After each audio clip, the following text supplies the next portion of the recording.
Fernando Broncano, buenas noches. Buenas noches. Fernando Broncano es doctor en filosofía por la Universidad de Salamanca y le vamos a pedir lo imposible, que es que nos explique él a nosotros un mundo que nosotros no entendemos. Yo tampoco lo entiendo mucho. Pues sí que hemos hecho buena. Entender el mundo es una manera de lograr algo que a mí me parece que es imposible, que es estar dentro y estar fuera a la vez. Y cuando estás dentro, entiendes solo un poquito. Los filósofos nos dedicamos a intentar entender antes que transformar, pero eso no significa que vayamos mucho más por delante que los demás. El problema es cuando hay gente que intenta transformar sin intentar entenderlo previamente. Bueno, ¿no? Ese es otro problema y ese suele ser lo más normal, ¿no? Que la gente que se mete a hacer cosas sin pensarlas, ¿no? Que suele ser, y en los últimos tiempos parece ser que es la regla. Sí, te da la sensación. Me da la sensación de que estamos en unos momentos en que se actúa por estructuras de sentimiento muy alteradas, básicamente el miedo, la ansiedad por cosas que ocurren, y se deciden cursos de acción casi sin mediar, el pensar de por qué se está haciendo. Entonces no solo falta conocimiento de las posibles consecuencias de lo que se va a hacer, por lo menos hasta dónde podemos llegar, sino también autoconocimiento de por qué se está haciendo las cosas. Nos da la sensación, no sé si lo compartes, de que 11S, guerra de Irak, crisis económica del 2008, la pandemia, ahora este momentum, estamos acostumbrándonos a vivir en un estado de shock permanente. Sí.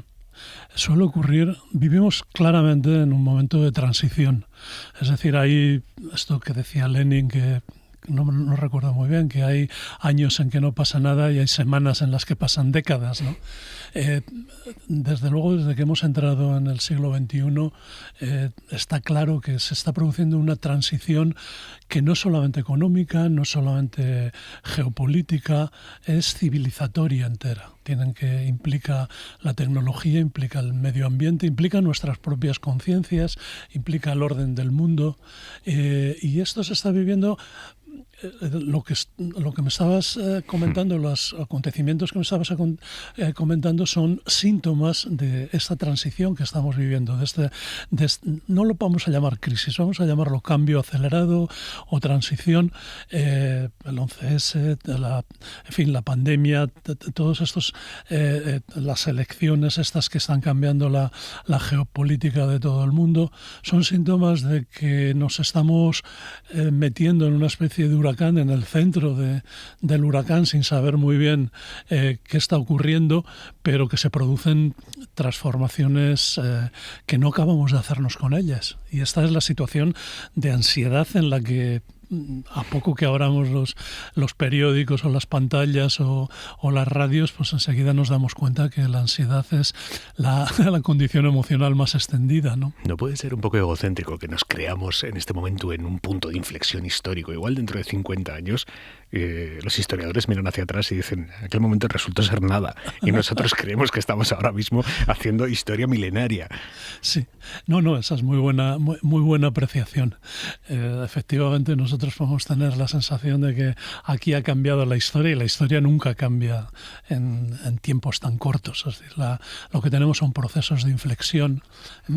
Pero sí es verdad que estructuras que habíamos visto estables, permanentes, del orden del mundo, y que se crearon fundamentalmente después de la Segunda Guerra Mundial, e incluso condiciones de relación con el entorno, por ejemplo, no sabíamos el grado de incertidumbre que provoca el cambio climático. Es decir, hay toda una serie de condiciones que parece que son nuevas y como muy profundas en la cantidad de consecuencias que producen. ¿Y como pensador, eso te inquieta o te excita?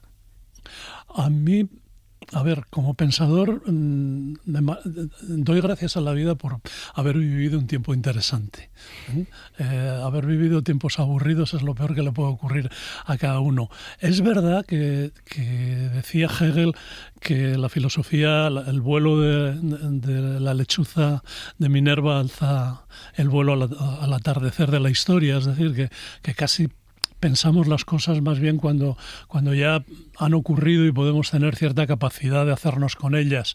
Pero es verdad que tiempos tan acelerados como los que vivimos son una especie de estímulo para estar pensando continuamente. Yo cada mañana me levanto diciendo, bueno, aquí falta concepto, aquí necesitamos reflexionar sobre qué es lo que está ocurriendo, ordenar el mundo. Ya sabemos que no, ordenar la realidad no podemos hacerlo, pero quizá empezar a ordenar nuestro pensamiento sí. Y para eso se necesita también entusiasmo y fuerza. ¿Y no te preocupa ordenar el pensamiento en tiempo real y llegar a conclusiones equivocadas? Bueno, seguro, esto es, digamos, vivimos siempre bajo condiciones de incertidumbre y de riesgo, y me preocupa mucho porque yo creo mucho en la responsabilidad ideológica. Es decir, no hablar por hablar es peligrosísimo, porque las palabras son de lo que uno ya no puede recoger, y las palabras pueden hacer mucho daño, y mucho más daño aún pueden hacer las ideas, y no hay cosa más maligna para el mundo que una mala teoría o una mala interpretación. De manera que hay que pensar y repensar y ponerse en condiciones de autoescepticismo y de autocrítica, y darle muchas vueltas antes de poder, digamos, entrar en el debate, en la conversación pública, como una voz más, tampoco como una voz privilegiada. Y hay que hacerlo siempre con un pie en la fuerza de la palabra, pero con otro pie también en el escepticismo de lo que uno dice, ¿no? Hay ahora mismo en nuestra conversación pública quien sostiene que estamos empachados de ideología, que hay una sobredosis de ideología, y quien sostiene que precisamente lo que tenemos es una carencia de ideología, que hace falta más ideología. ¿Tú qué opinas? Claro, depende mucho de lo que entendamos por ideología, pero si lo entendemos en un sentido no demasiado estricto, que puede ser, digamos, la manera en que la gente ordena el mundo a través de ideas, de creencias, de rituales, etcétera. Las ideologías no solo no pasan, sino que cada día tienen una importancia mayor en la determinación de las acciones, de la política, del curso de la historia. Casi no podríamos entender nada de lo que ha ocurrido en el siglo XXI sin acudir, digamos, a los fundamentalismos ideológicos de todo tipo. Es más, estamos viviendo un tiempo absolutamente ideológico, ¿no? Pero, por ejemplo, en el siglo XX vemos claro que todo estuvo marcado por la lucha entre el capitalismo y el comunismo. Hoy, en nuestro momento, ¿qué ideales están en liza? Muy buena pregunta, y justamente intentar pensar dónde está, digamos, el poder y la resistencia me parece que es una de las maneras más interesantes de profundizar en qué es lo que está ocurriendo. Quizá no tienen mucho sentido las identidades tradicionales según que habían movido, digamos, la historia, identidades de clase.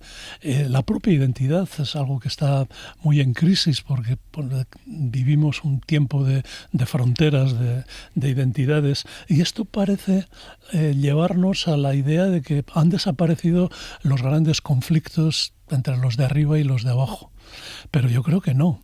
Es decir, no podríamos entender, por ejemplo, los ascensos de fundamentalismos neoconservadores sin el rencor, sin el resentimiento hacia esto que llaman wokismo, pero que en realidad es algo muy nuevo, muy de nuestro tiempo, que es los lazos, las alianzas entre reivindicaciones que aparentemente están alejadas, pero luego se conectan. Por ejemplo, el género, la raza, la sensibilidad hacia el medio, la sensibilidad hacia la desigualdad. Esas cosas se conectan y terminan produciendo maneras de estar en el mundo que producen reacciones o digamos, ideologías reaccionarias, por llamarlo así, y denotan que hay conflicto, y que hay conflictos que son muy reales. El que hay por debajo de las palabras estas de wokismo, anti-wokismo, neofachas o neoprogres o tal.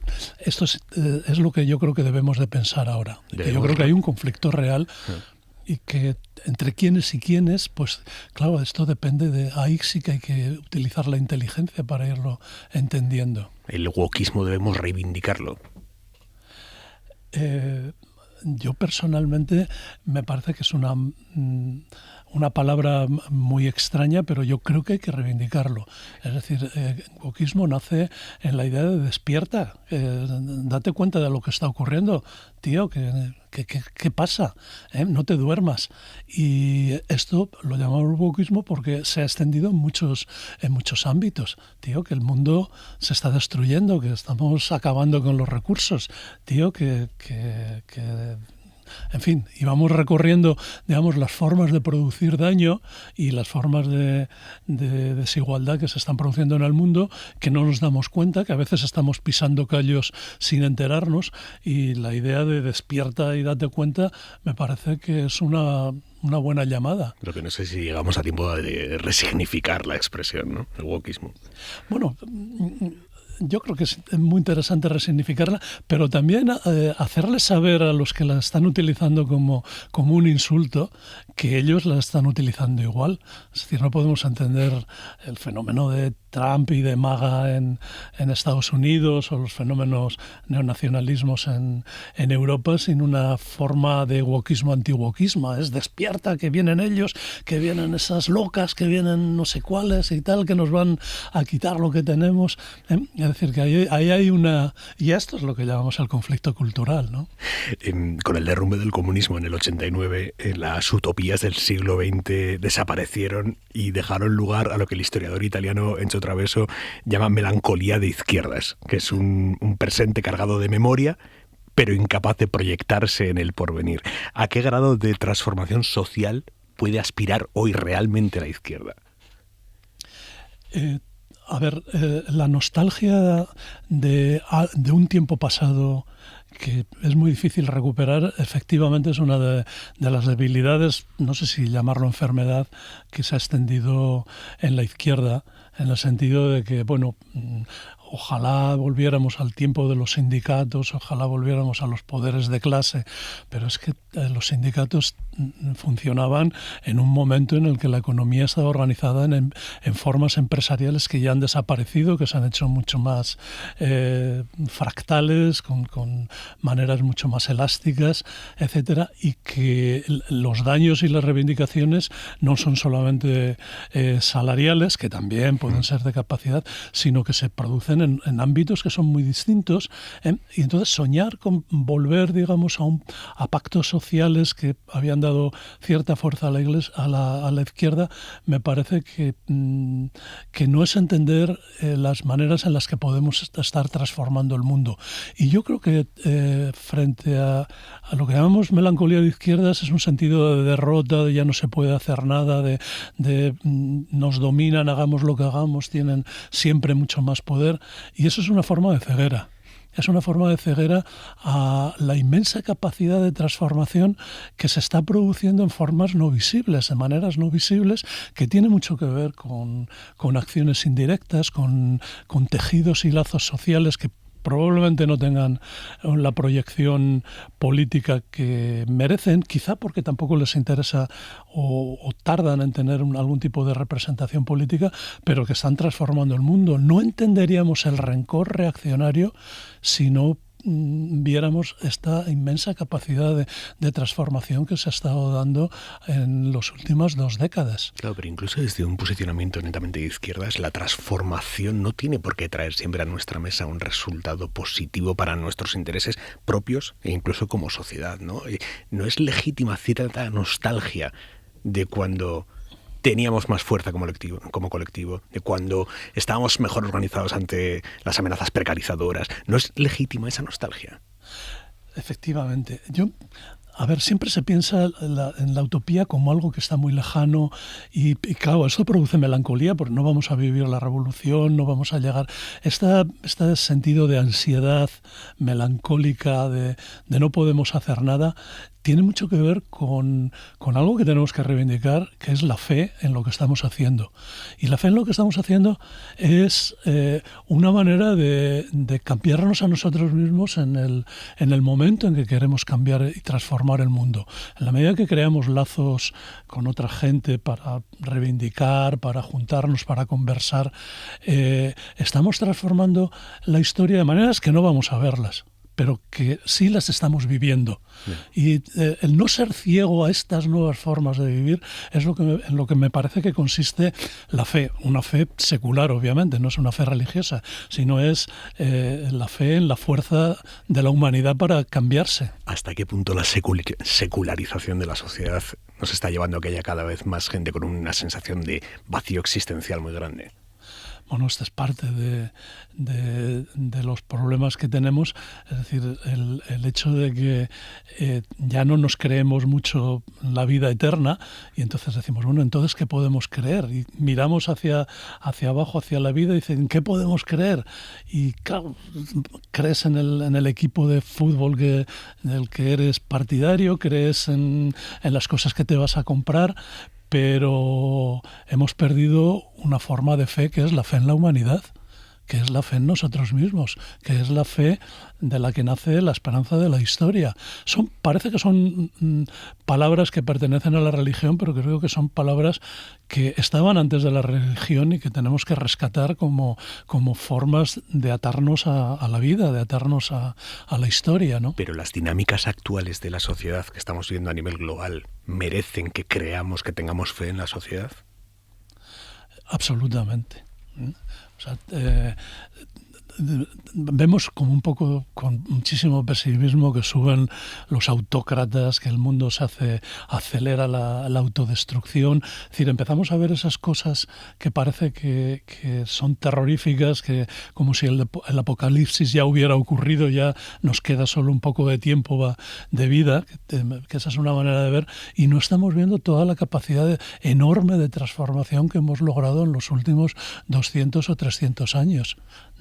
No estamos viendo las capacidades de conquista y de interpelación. Si ahora mismo todo el mundo se preocupa, incluso los negacionistas, si todo el mundo se preocupa por las consecuencias que puede tener el cambio climático, la depredación de la naturaleza, es porque eso es una conquista. Es una larga conquista cognitiva y es una larga conquista práctica que ya es irreversible. Podrían hacer mucha gente loca el liarse la manta a la cabeza y arramplar con lo que pueda, pero lo puede hacer poco tiempo, porque en algún sentido tenía David Graeber razón de que somos el 99%, y no sé si el 99%, pero casi la totalidad estamos viendo que hay cosas que no pueden seguir, y eso es una conquista. El 99% es mucho, o sea, quiero decir, en ese 1% que yo creo que es bastante más, hay mucha gente que está votando opciones políticas que le generan el gustito de ver cómo se oprime a otros colectivos sociales. O sea, existe esa sensación de pequeño placer culpable de ver cómo se oprime a otros colectivos sociales. Eso es terrible como humanidad. Es terrible. Siempre se ha pensado, ¿no?, esta idea de que el que venga detrás que se fastidie, ¿no?, que ocurre mucho. Sobre todo es un tipo de sentimiento muy característico de la clase media o de las clases aspiracionales, ¿no? Ahí vienen los emigrantes que se jodan. Esto es como... Mi generación fue la última de la mili, cuando estabas en la mili y decían, que se fastidien los que vienen ahora y tal, porque ya me lo hicieron pasar mal a mí. Bueno, eso parece una reacción que es muy natural, pero que por otra parte hay que pesar la otra, que es la capacidad de solidaridad que encontramos en los lugares más insólitos y precisamente cuando los peligros son más grandes. Pensemos en la Dana de Valencia. Era impresionante ver... De hecho, yo creo que las autoridades se empezaron a asustar cuando vieron aquellas multitudes de gente joven atravesando los puentes, yendo... No sabían lo que iban a hacer, pero decir, contad conmigo. Bueno, eso, cada vez que ocurre algo, un peligro en la humanidad, todas las estadísticas nos dan que la solidaridad humana es mucho más fuerte. Ya, pero al mismo tiempo, y recurriendo al ejemplo de la Dana de Valencia, vemos ahora, por ejemplo, en las encuestas que la opción que más subiría es aquella que llegó a ostentar la dirección de emergencias y que después ha seguido apoyando a Amazon. Quiero decir, no hay una respuesta racional a este tipo de situaciones. Claro, esto también es cierto y sería una ceguera, digamos, una especie de bien pensar el no ser consciente de que cómo se reflejan en el plano ideológico y en el plano de las propuestas lo que son las condiciones de mucha agitación emocional y el miedo. Eso hay que tenerlo siempre en cuenta. El miedo produce fascismo. O sea, siempre que el miedo se extiende en la sociedad, es un material absolutamente maleable por parte del poder y por parte, digamos, de quienes pueden reconducirlo hacia reacciones espontáneas de violencia, de esto que estabas comentando, que se fastidien lo de abajo, yo primero, etcétera. Y eso es manipulable, ¿eh? Entonces, cuando me refiero a la espontaneidad de solidaridad, hay que tener en cuenta también el peligro que es la extensión del miedo. La extensión de condiciones y a veces, fíjate, colaboramos desde la izquierda, a veces con estos mensajes de ahí vienen, están ahí, están ya, estamos, digamos, extendiendo la enfermedad, sin quererlo, extendiendo la enfermedad del miedo y no, digamos, la fuerza de la esperanza y el poder de la fe.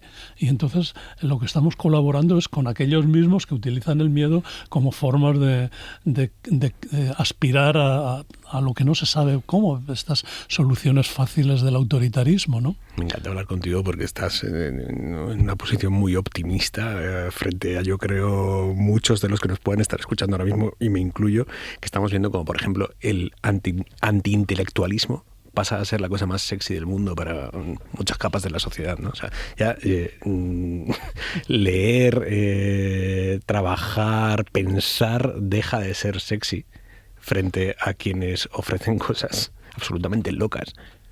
Claro, sí, sobre todo porque son caminos fáciles, es decir, la tentación de la autoayuda, la tentación de leer novelas que tienen estructuras autocomplacientes que nos producen rápidamente una especie de...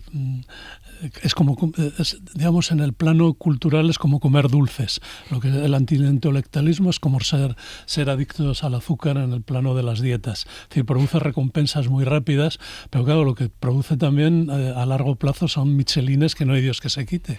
Es decir, incapacidades de entender el mundo. Es decir, el antiintelectualismo lo que produce es un déficit de los conceptos, una incapacidad de usar las palabras, produce toda esta especie de discursos de cuñadismo continuo, de esto que encontramos de soluciones fáciles. Claro, esos son michelines culturales que han creado las adicciones a la cultura fácil, ¿no? Oye, ¿hay mucho cuñadismo en la filosofía? Es una tentación, ¿eh? Es una tentación porque la filosofía, como la novela o como la radio, como cualquier actividad intelectual, son siempre complicadas y llevan mucho tiempo y llevan mucho esfuerzo, y la tentación de triunfar por el camino fácil, de ofrecer productos que suenan bien y productos que son de rápido consumo, es una tentación, digamos, muy difícil de resistir y que a veces no se resiste. Entonces, claro, terminamos encontrando... voy a ser malo, Yuval Hararis y gente por el estilo que producen estos bestsellers fáciles que le dice a la gente o lo que teme o lo que quiere o lo que le compensa. Entonces, eso es un peligro serio. Pero también es verdad que la filosofía avanza, el pensamiento, digamos, la filosofía, hablemos más bien del pensamiento. El pensamiento avanza a pesar de todas esas cosas, ¿no? ¿Cómo va a cambiar nuestra forma de ser humanos la inteligencia artificial? Tú que has pensado mucho sobre esto. Sí. Bueno, primero deberíamos de olvidarnos de que la inteligencia artificial son este tipo de modelos con los que nos encontramos, que nos ofrecen respuestas fáciles y muy útiles, que es verdad, pero que son, digamos, estructuras técnicas muy creadas para crear adicción a los grandes modelos lingüísticos, que lo que tienen por detrás son otras cosas que son mucho más importantes y mucho más relevantes, que son inteligencias artificiales en plural, muy orientadas a productos y a cambios concretos y a aceleraciones de investigación, de enseñanza, de seguridad, de muchas cosas. Entonces, hablemos de inteligencias artificiales en plural y hablemos además de sistemas que no son mecánicos, sino que son híbridos de gente que las diseña, gente que las enseña y gente como nosotros que las enseñamos y que las estamos... Es decir, son híbridos. Entonces, ¿cómo nos va a cambiar? Pues nosotros estamos cambiando las inteligencias artificiales. Cada vez que activamos Gemini o GPT o Grok o cualquiera de estas que usemos, no solamente estamos cambiando, lo estamos entrenando. Él nos está entrenando a nosotros mismos. Ahí hay un juego continuo que tiene que ver con maneras de pensar y maneras de interactuar que son, digamos, trayectorias que es muy difícil saber hacia dónde van. Como no podíamos saber hacia dónde iba a ir nuestra cabeza cuando empezó Internet .2 o cuando empezó la web .2, es decir, cuando pudimos acceder a toda la oferta y que nos ha cambiado. Es decir, ya pensamos de otras formas distintas. ¿Hacia dónde vamos? Bueno, hay que tenerle respeto, pero no hay que tenerles miedo.